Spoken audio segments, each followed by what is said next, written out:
नमो भगवते वासुदेवाय नारायणं नमस्कृत्य नरं चैव नरोत्तमं देवीं सरस्वतीं व्यासं ततो जयमुदीरये नष्टप्रायेषु अभद्रेषु नित्यं भागवत सेवया भगवत्युत्तमश्लोके भक्तिर्भवति नैष्ठिकी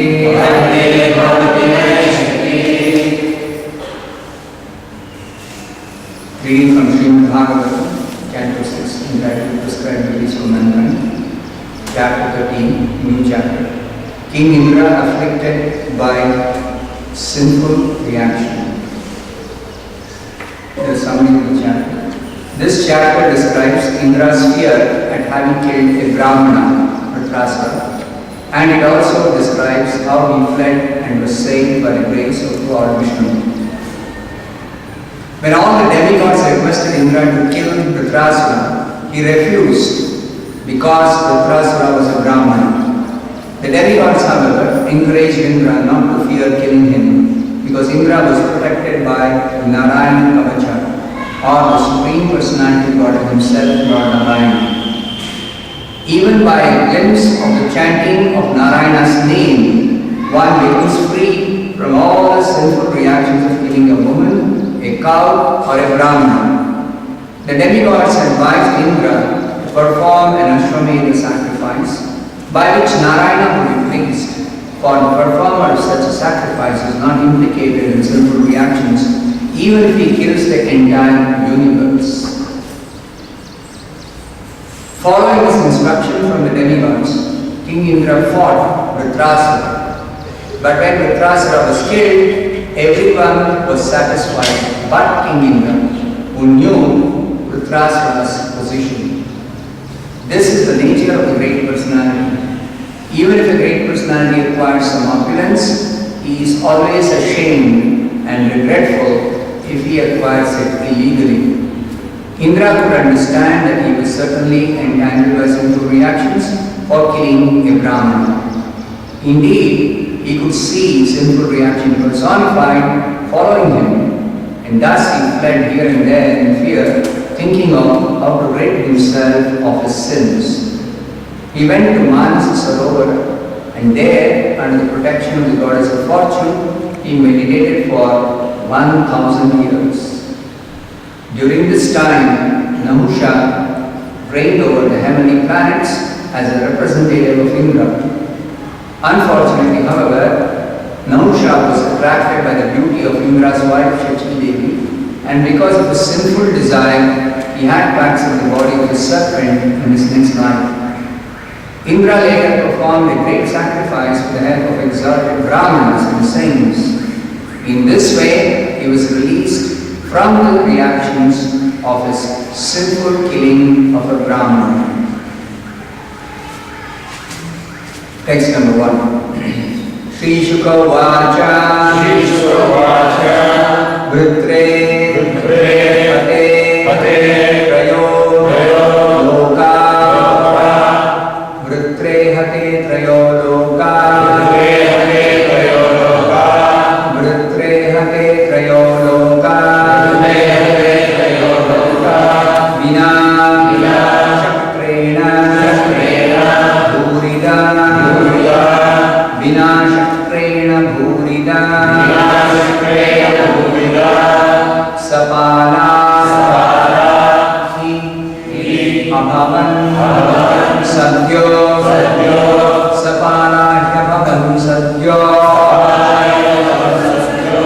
Sapala Abhavan Sadhyo Vijvara Nirvritendriyaha Vijvara Nirvritendriyaha Vijvara Nirvritendriyaha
Vritrehate Devaloka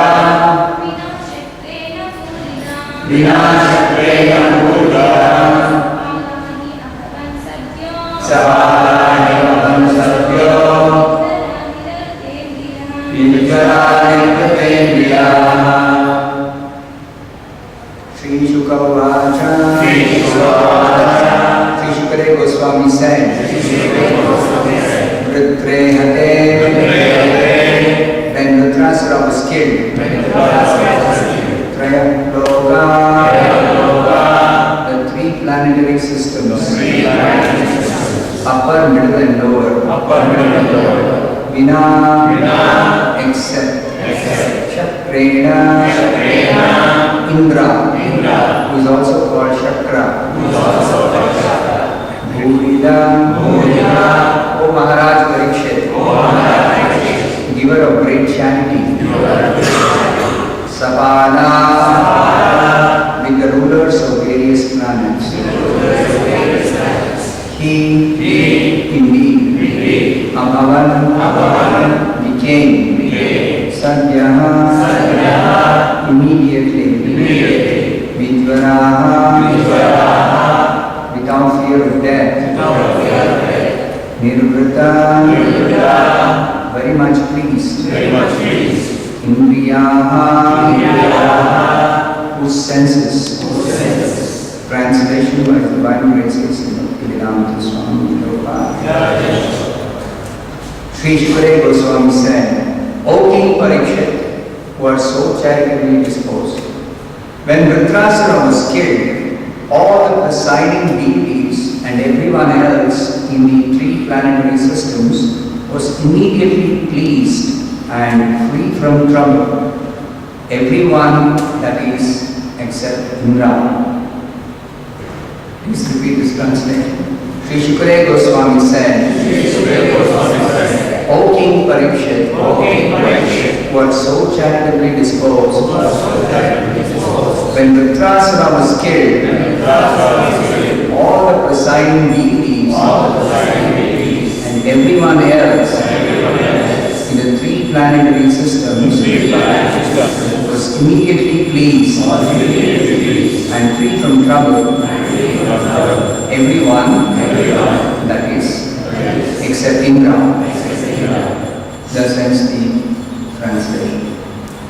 Om Jnana Tasya Jnana Vishadaya Chakshurvimidamena Tasmai Shri Gurave Namaha. Namo Vishwaya Krishna Krishaya Bhutale Srimate Bhaktivedanta Swami Nami Namaste Saraswate Deve Gauravani Vachani Nirvisheda Shunavadi Paschata Veshutarini Jaya Shri Krishna Chaitanya Prabhu Nityananda Shri Advaita Gadadhara Srivasadi Gaurabhakta Hare Krishna Krishna Krishna Hare Hare Hare Rama Rama Rama Hare Hare. So this is a new chapter. Indra afflicted by sinful reaction. Indra was afflicted by sinful reaction for having a Brahmana. Vritrasura was born in the family of demons because of a previous curse. But Vritrasura was not a demon. He was a very exalted devotee, and hence he is described as a Brahmana. A devotee is greater than even a Brahmana. So all Brahmanical qualities are very much found in a devotee. So in the scriptures it is described Brahma Hatya, killing of a Brahmana, is the greatest sin among all the sinful activities. Killing of a Brahmana, here it is said, killing of a Brahmana, killing of a cow, Gohatya, or killing a woman, Stri Hatya. All three are considered very, very abominable, greatly sinful activity. So for such sinful activity, one has to suffer very grievous sinful reactions. You see Indra's position, it is a very difficult position. Being the leader of the demigods, who are different administrators in this universal administration, particularly those demigods who are living in the heavenly planets. There are demigods who live in higher than heavenly planets. They are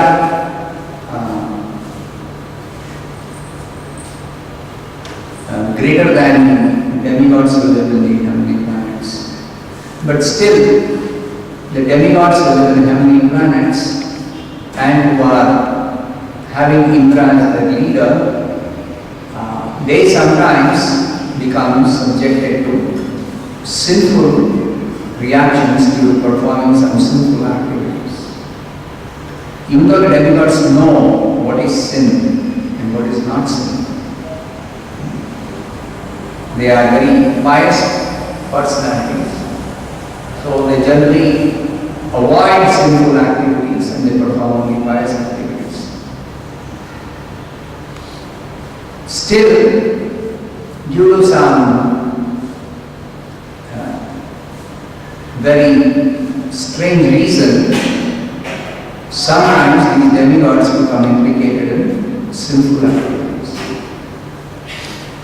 Just like Vritrasura was born as a very big demon, and as a very big demon, Vritrasura was a threat for the entire universe. So it was necessary for Indra to do something about this demon, Vritrasura. Demons are a threat not only for the demigods but for the entire world. So such demons, even in the past,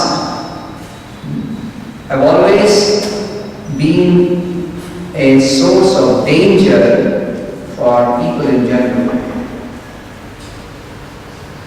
So because Vritrasura was a very big demon, looking like a very big demon, so Indra had to do something about dealing with this demon. So when Indra decided to attack Vritrasura, he found that his thunderbolt weapon, his Vajrayuda, is the most powerful weapon in this material world. Krishna says in Bhagavad Gita, Ayudhanam aham vajram. So among all the weapons in this material world, this Vajrayuda of Indra is a representation of Krishna's power. So it's a very, very powerful weapon. But even that weapon proved ineffective in killing Vritrasura. So then Indra and all his associate demigods, they became very much anxious. What to do? They all prayed to Lord Narayana. And Lord Narayana gave Indra, they first got the Narayana Kavacha for Indra to fight against Vritrasura, a protective armor. And later on, they got a special weapon manufactured by using the bones of one great tapasvi, Dadichi Muni. They prepared one astra, one weapon to kill Vritrasura, which is capable of killing Vritrasura. Even that weapon, when Indra used to kill Vritrasura, it was not very easy. Because Vritrasura's body was very, very strong and very big and And Vritrasura himself was very, very powerful. It is described in the previous chapter. When Indra saw that it is very difficult to kill Vritrasura, Indra became very dejected. And Vritrasura began to encourage Indra to fight. Now Vritrasura knew that Indra is protected by Lord Narayana. Vritrasura knew that Indra had this special weapon to kill Vritrasura. But still Vritrasura did not hesitate to perform his duty. On behalf of the demons, Vritrasura was fighting against Indra. So this fighting in this material world, either on behalf of the demigods or on behalf of the demons, are all within the three modes of material nature. That is what Vritrasura explains to Indra when Indra was hesitant to engage in that battle. So Vritrasura instructed Indra, and those instructions of Vritrasura are very, very valuable. Such instructions by Vritrasura actually made Indra realize that Vritrasura is not simply a demon. Externally, he appears like a demon, having taken birth in a demon's family. But inside his heart, Vritrasura is a great devotee. So Indra realized here is a devotee in the body of a demon. So Indra was put into a very difficult situation. Now Indra began to think, how can I kill this Vritrasura who is actually a devotee? So Indra's hesitation was not just because he was having difficulty in fighting against Vritrasura. Indra realized that Vritrasura is a great devotee, how can I kill him? Still, Indra was being encouraged not only by his own associates, but also by Vritrasura himself. One of the reasons Vritrasura was telling Indra, you attack me and kill me, because Vritrasura was just waiting to quit that body to go back home, back to God. So Vritrasura, being a devotee, he was simply waiting to go back to God. He was not interested in winning this battle or saving his life or enjoying in this world. All these different types of birth in this material world, either as a demon or as a demigod or as a human being or as a whatever species of life one takes birth, it is simply different facilities for material enjoyment. But a devotee is not invested in any such enjoyment. Devotee is interested in devotional service. And particularly when a devotee has the opportunity to go back to Godhead, then the devotee is simply waiting to quit his body to go to the spiritual world. A devotee is not interested in enjoying this. So Vritrasura was not interested in fighting or defeating Indra or in enjoying in any way in this material world. So in his prayers, it is very clear that he simply wants to engage in devotional service. So Indra knew perfectly well that Vritrasura is a devotee. So how can Indra kill such a devotee? That was Indra's dilemma. So, here it is said that when Dhritarashtra actually was killed, everyone was happy in all the three planetary systems except Indra himself. Why? Because Indra knew that he had killed a great devotee. Now, it is explained that even the killing of a Brahmana, of the greatest sin, can be counteracted by taking shelter of the Supreme Lord Narayana, either through performing a sacrifice for pleasing Narayana, or simply by chanting the holy name of Narayana. One can become free from all sinful reactions, including the sinful reaction of killing a Brahmana. Like when you go around Tulsi, when you circumambulate Tulsi, do Pradakshina, Tulsi Pradakshina, what do we say? Yani kani cha papani, Brahma hatyani kani cha. Whatever sinful activity one might perform, including Brahma hatya, all of them kani kani pranashyanti pradakshina. Simply by circumambulating Tulsi, one can become free from all such sinful reactions.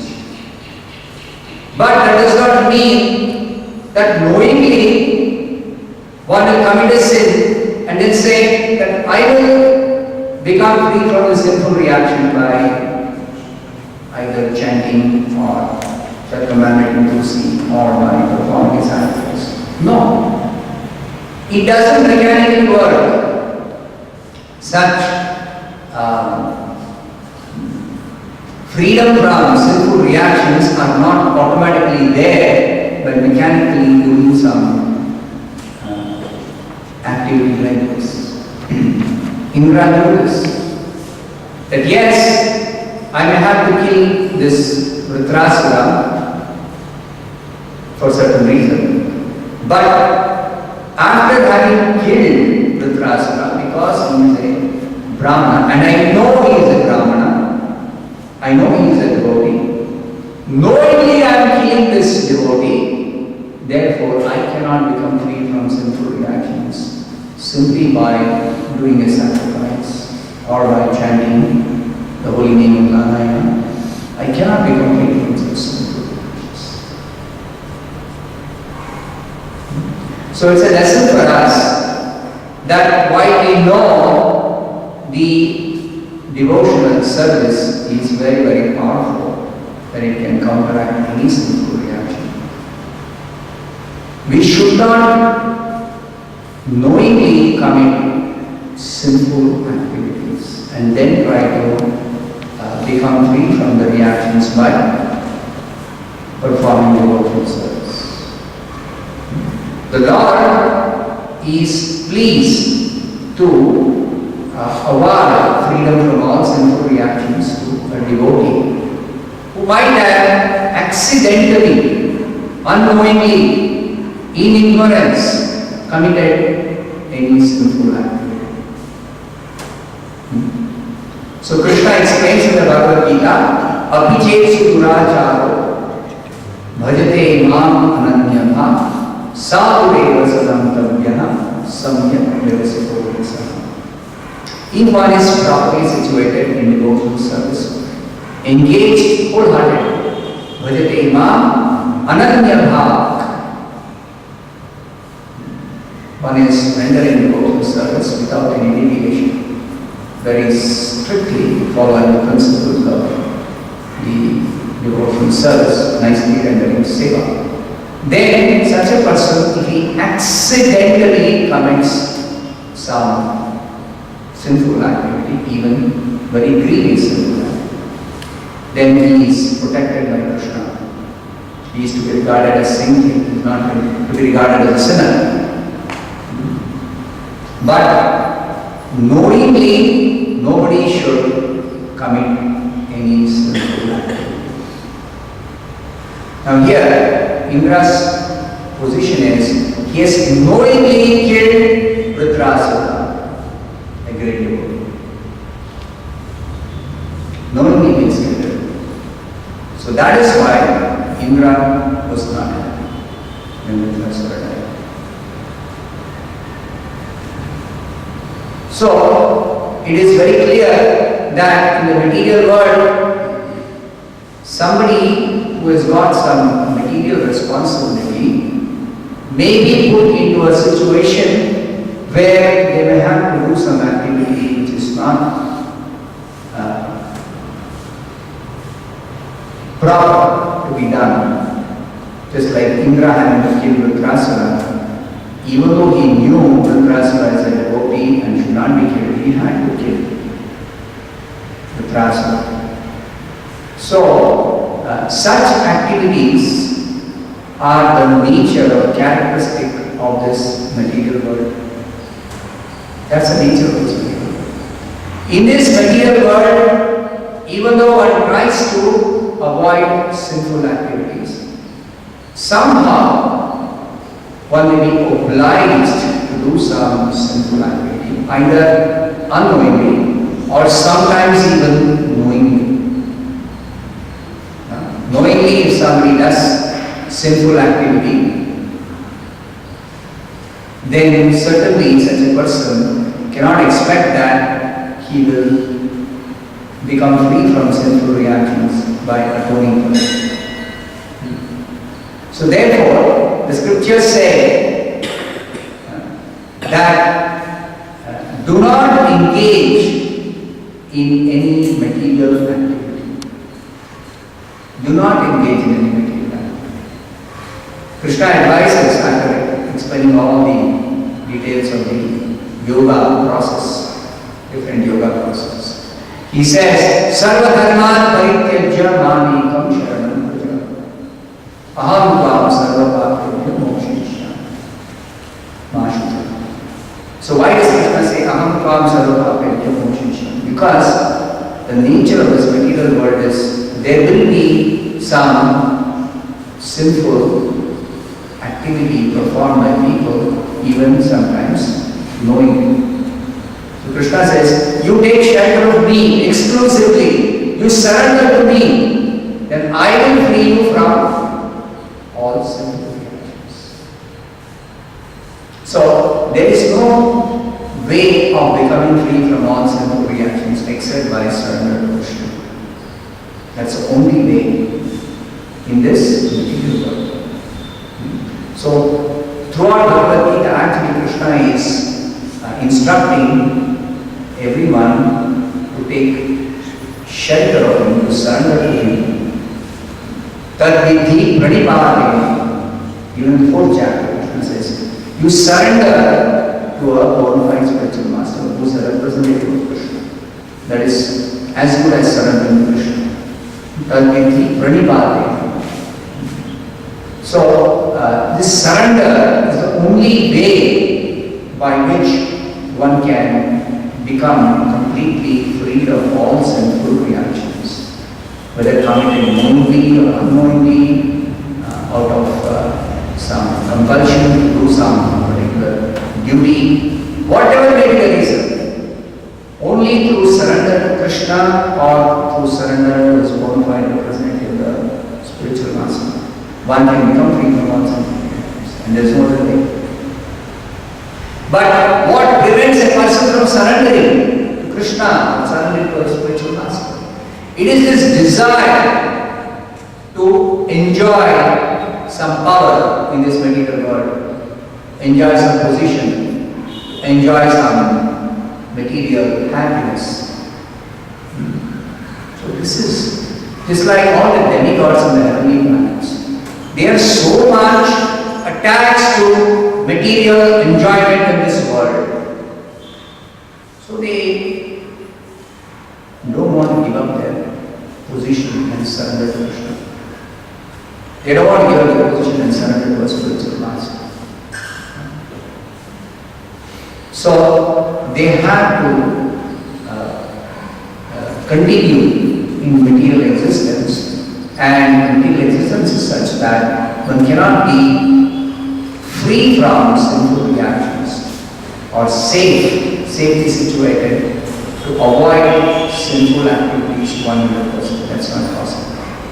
Only a devotee who is surrendered to a bona fide spiritual master and is properly engaged in devotional service under his guidance can expect that he can become free from all sinful reactions. Even if he accidentally commits some sin, he is protected by Krishna himself. Krishna personally protects the devotee. Kaunteya pratijanihi name bhakta pranashya. Krishna tells Arjuna, you declare that my devotee never perishes. My devotee is never in any danger. So only devotees are in a very safe position. Others will be very pious people who perform all kinds of pious activities, who will be engaged in all kinds of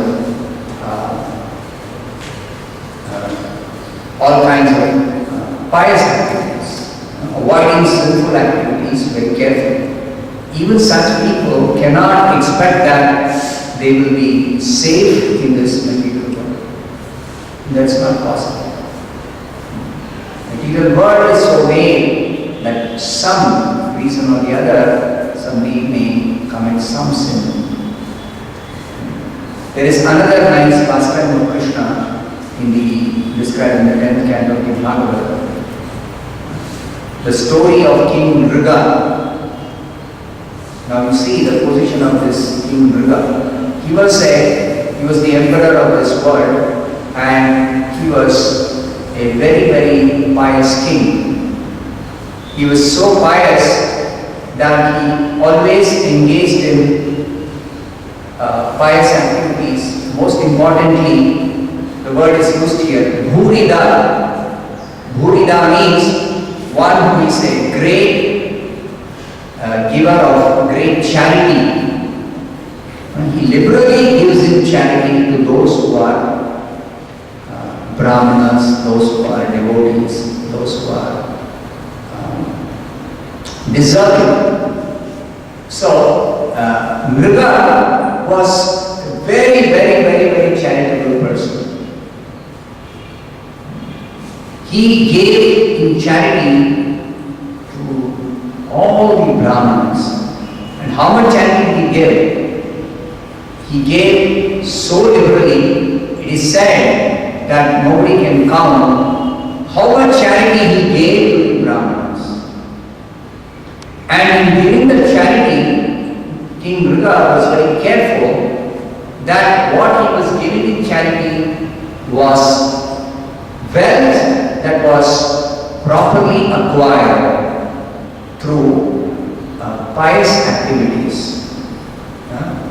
not through sinful methods, not through illegal methods. When a Brahman has given charity, such charity has to be from wealth that is acquired through the proper means. Especially kings and Kshatriyas and Vaishyas. There is a possibility that they may acquire some wealth by some illegal methods. Just like a king who conquers another kingdom just by using his superior strength or power, and he somehow takes away the wealth of another king because he has defeated him in a battle. But if such conquest is against the principles of religion, just like Arjuna is hesitating to fight, he's telling that by killing my teacher and grandfather, I will be involved in sin. That means such a fighting is not dharma.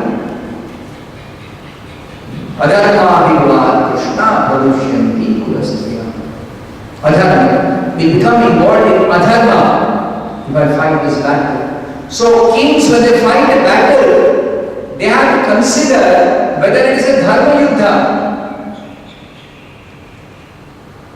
And if it is not a dharma yuddha, whatever wealth he acquires, whatever power he has God by such victory in an adharma yuddha, that power is tainted with sin. That wealth he has acquired is tainted with sin. That's why Arjuna says, I don't want to enjoy this kingdom after winning this battle. Because that wealth will be tainted with sin. Bhunjiya bhogan budhirapradikdha. You see, these are all very serious considerations for a Kshatriya or a Vaishya. A Vaishya, when he earns money through making some profit in some business, he has to consider whether that profit that is earned is according to the scriptural injunctions, whether it is proper, according to rules of dharma, whether he has earned that wealth. And when he gives charity, if he gives charity of wealth that is not properly acquired, either a Kshatriya or a Vaishya, such giving of charity is not going to be effective. Such giving of charity will not be considered as proper charity. On the other hand, if a receiver of charity, if he receives any charity which is illegally acquired wealth, then the giver of wealth, instead of getting punya, he will get papa. He has done charity, he will get punya, or to become free from some sinful reactions, to atone for some sin. But instead it will be the opposite. He will get papa, he will get sinful reaction. So King Riga explains that he never gave charity out of any wealth that was improperly acquired. He always gave charity out of wealth that was properly acquired. He always took care. In spite of that, King Riga had to suffer a sinful reaction of not satisfying a Brahmana by making a mistake in giving charity to a particular Brahmana. And that also, King Riga was actually not at fault. Somehow a mistake happened, but he was not at fault. Accidentally, that mistake happened. And because of that, he had to take birth as a lizard. Such an abominable birth. Such a great degradation.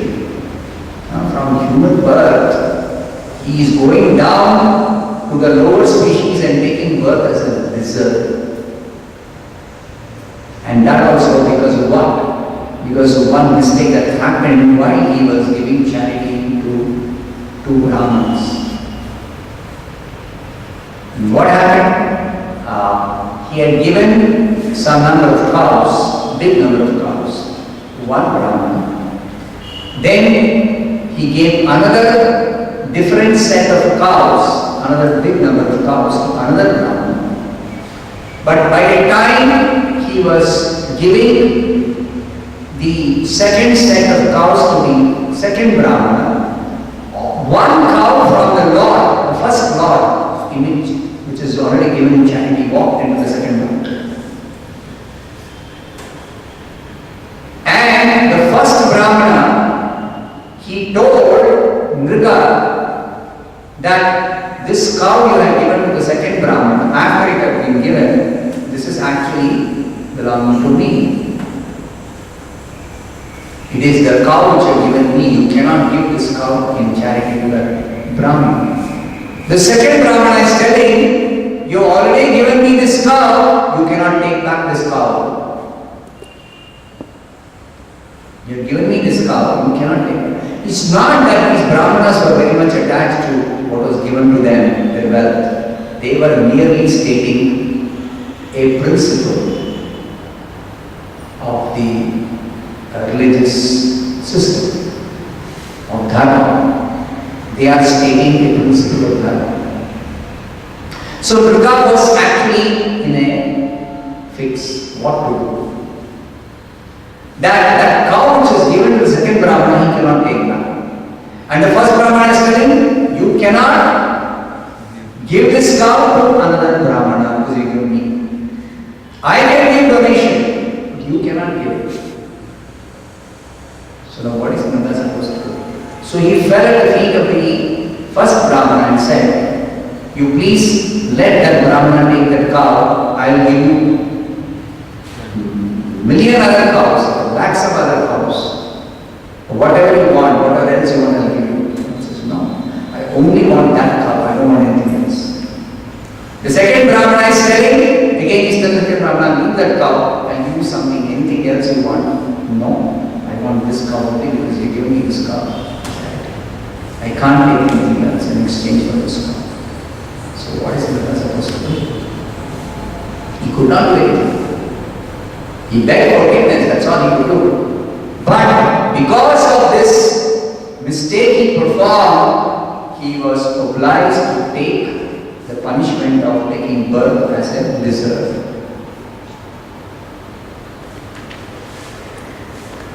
You see, so the material birth is such that you cannot avoid somehow getting into some difficult situation where you are obliged to take some sinful reaction. Because of some sin you may commit even unknowingly. It's no excuse that I did some sinful activity by mistake without any intention. No, there is no excuse. The laws of nature are very, very strict. Therefore, the only way to completely become free from all sinful reactions is to surrender completely to Krishna. And Krishna will actually free such a person. Aham Bhav Sarvabhakriyam Moksham. Krishna personally takes charge of freeing the devotee from the sinful reactions. Krishna takes charge. And there is no other way. No Devata or no Prayaschitta can free one from such sinful reactions. It's not possible. So ultimately, the scriptures say, take shelter of Krishna, take shelter of Narayana. That's the only way. But such shelter of Narayana is not to be taken simply by officially becoming a devotee. Like all the demigods are officially devotees. Vishnu Bhaktas Mutodaiva. All of them are devotees. But their devotion is limited to approaching the Supreme Lord for some relief from some difficulty. Taking help of God when they are in difficulty, when they are in danger, or taking blessings of God for enjoying some material power, for getting some material benefit. This is the nature or mentality of the devotees. So such a mentality is not very much appreciated by devotees, by great devotees. Devotion means I surrender and I give up all desires for material enjoyment. Sarva dharma parityajya mamekam sharanam.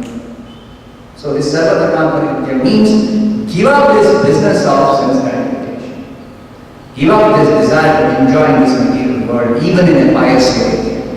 The material world is made in such a way that in a pious way you can enjoy. Properly you can enjoy material wealth, material power, material possessions, you can enjoy. But even that kind of enjoyment is very, very risky, as is evident in this so many different instances mentioned in the Bhagavad. So it is not enough to be just pious.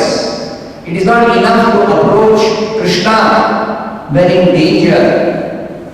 Whether you are approaching Krishna for whatever reason, you are approaching Krishna and surrendering to Him, taking exclusive shelter of Krishna and telling that I don't want to enjoy any more material.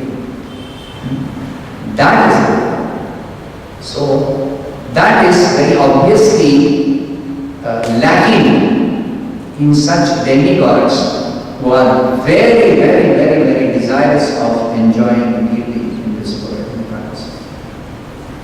On the other hand, even though Vritrasura was so powerful, he was very, very powerful. Even though he was born in a demon's family, still, within the core of his heart, he was completely surrendered to Krishna. He was a pure devotee of Krishna. Therefore, he prayed to Krishna, not that to protect me against Indra's attack, not that I want to enjoy in this powerful position as a demon. No, he didn't pray for any of those things to Krishna. He only prayed that I may have devotion to your lotus feet without any deviation, without any distraction. Samanjasattvaya. This famous verse is a very famous verse in the prayers of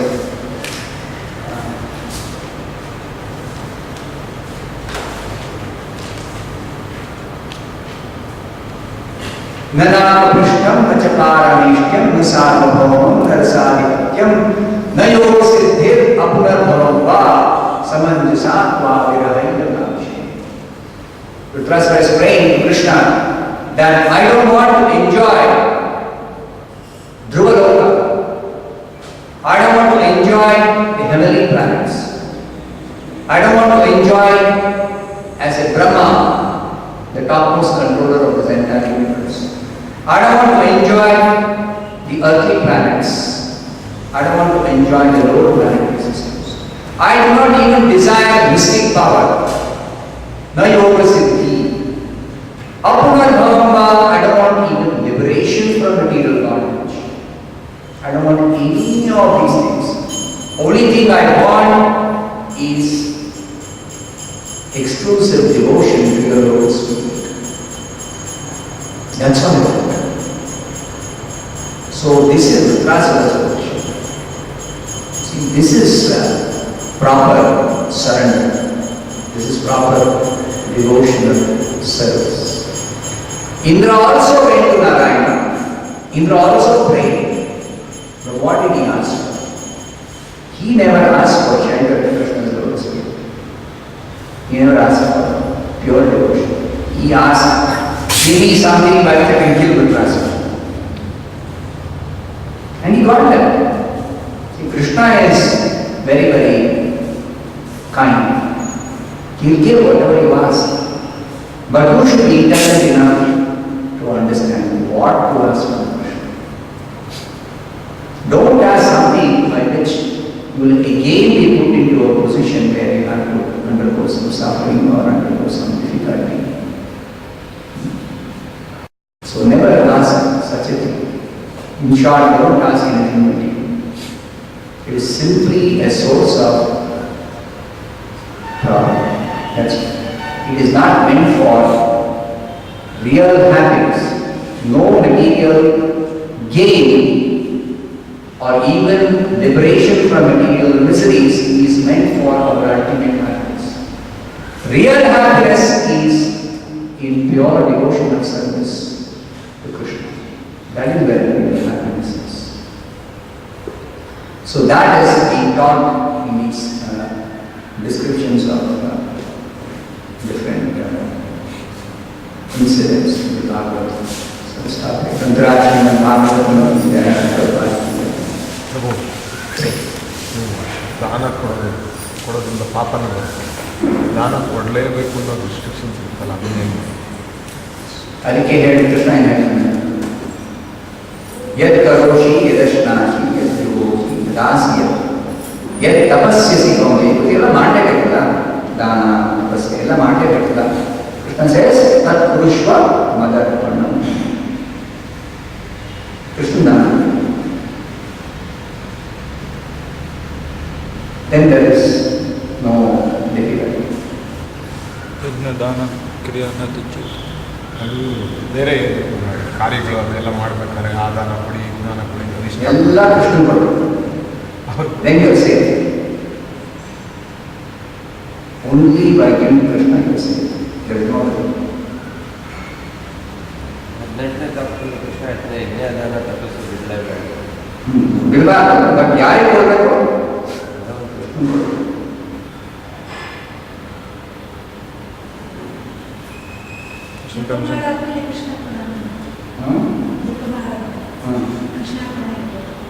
ಯಾಕೆ ಹೇಳಬೇಕು? ಜಪ ಮಾಡೋದೇ ಕೃಷ್ಣಗೋಸ್ಕರ. ಆ ಕ್ರಿಯೆ ಕೃಷ್ಣಗೋಸ್ಕರ ಅಂತಾನೆ ಮಾಡ್ತಾರೆ. ಬೇರೆ ಯಾವುದೋ ಕ್ರಿಯೆ ಯಾಕೋ if you are obligated to somebody else, you do some duty to somebody else, then you say I actually am offering this to Krishna. But when you are doing devotional service to Krishna only, for whom are you doing? For whose pleasure are you doing devotional service? Sometimes in family life they have some rituals and all. There they have to give some money then. So that will be duty ಅಂತ ಮಾಡೋದು. ಅವಾಗ duty ಅಂತ ಮಾಡೋದು. duty ಮಾಡಬೇಕಾದ್ರೆ Krishna respect. The duty also should be done as sacrifice to Vishnu. That the third chapter says, no, yajnatha karmana. The karma means duty. Actually, Obligatory duty. the underlying principle is earn the proper means. Yes, you have to run through proper means. And then only give charity. Yeah, that's why here comes something like that. Huh? You have to have it proper means. You should have a proper means of life at the beginning. Okay, let's start.